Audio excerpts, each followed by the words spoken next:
నేను మానస గంగం. దేశవ్యాప్తంగా అప్పుడే పార్లమెంట్ ఎన్నికలు ఆల్రెడీ 2 విడతలు జరిగిపోయాయి. ఇంకా 5వ విడత జరగవలసి ఉంది. మన 2 తెలుగు రాష్ట్రాలలో మే 13వ తారీఖు ఎన్నికలు జరగవలసి ఉంది. ఈ హడావిడిలో చాలా సంవత్సరాల నుండి హిందువులు కోరుతున్న ముఖ్యంగా 3 విషయాలను ఏ హిందూ సంఘాలు కానీ ఈ సమయంలో ప్రస్తావించలేదు. దేశంలోని వివిధ రాష్ట్రాలలో వేరు వేరు పేర్లతో పిలువబడే దేవాలయ ధర్మదయ శాఖను రద్దు చేసి హిందూ దేవాలయాలను హిందువులకే అప్పచెప్పాలి.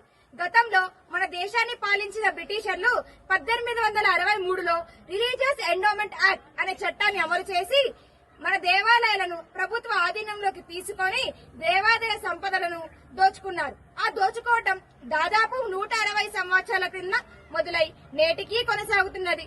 నాడు పరాయివారు, నేడు మన ప్రభుత్వాలు, అంతే తేడా. కానీ దోచుకోవడం మాత్రం కామన్.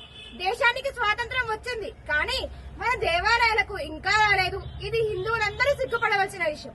మన దేశం లౌకిక దేశం, అంటే మత ప్రమేయం లేని దేశం. అంటే ప్రభుత్వాలు మతాలకు అతీతంగా పరిపాలించాలి.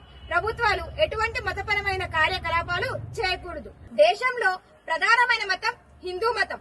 కేవలం హిందూ మతానికి సంబంధించిన దేవాలయాలను ప్రభుత్వం తమ ఆధీనంలో ఉంచుకొని నిర్వహించడం ఎంతవరకు సబబు?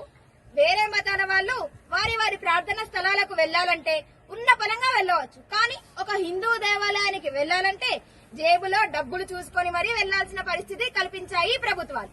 దీని ద్వారా ఎందరో హిందువులను గుడికి రాకుండా ధర్మానికి దూరం చేస్తున్నాయి ఈ ప్రభుత్వాలు.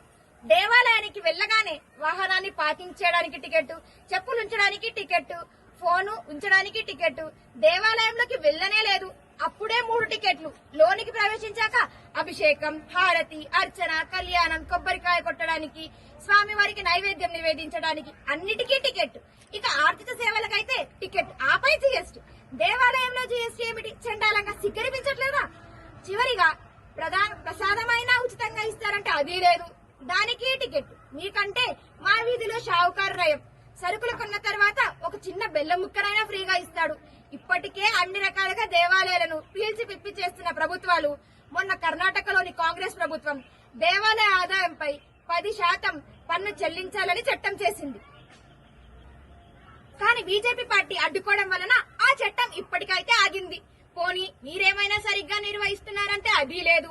దొంగ టికెట్లు ముద్రించడం, స్వామివారి సేవలో వినియోగించమని ఇచ్చిన భూములను నామమాత్ర ధరకు కౌలుకివ్వడం, దేవాలయ భూములను డబ్బులను ప్రభుత్వ అవసరాలకు వాడటం, అన్య మతస్థులను, హిందూ ధర్మంపై విశ్వాసం లేని వారిని ఉద్యోగులుగా నియమించడం, వచ్చిన భక్తులపై దురుసుగా ప్రవర్తించడం, చేయి చేసుకోవడం, ఇంకా చాలా అక్రమాలు జరుగుతున్నాయి.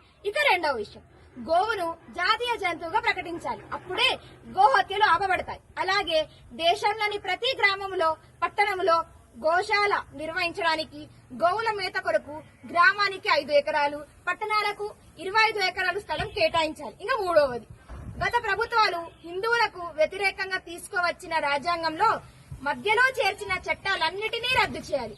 ఇవన్నీ కేవలం ఒక బీజేపీతోనే సాధ్యం. దయచేసి హిందూ బంధువులందరూ ప్రస్తుత సమయంలో మీ ఊరికి, పట్టణానికి ఎన్నికల ప్రచారంలో భాగంగా వచ్చే కేంద్ర నాయకులు, మోడీ గారు, అమిత్ షా గారు లాంటి వారికి, కేంద్ర మంత్రులకు, రాష్ట్ర నాయకులకు, కిషన్ రెడ్డి, బండి సంజయ్ లాంటి వారికి, బీజేపీ ఎంపీ అభ్యర్థులకు అందరికీ ఎక్కడ పడితే అక్కడ ఈ 3 విషయాలను పేపర్ పై వ్రాసి వారు అధికారంలోకి రాగానే వీటిని తొందరగా అమలు చేయాలని మన ఆవేదన వ్యక్తం చేయండి.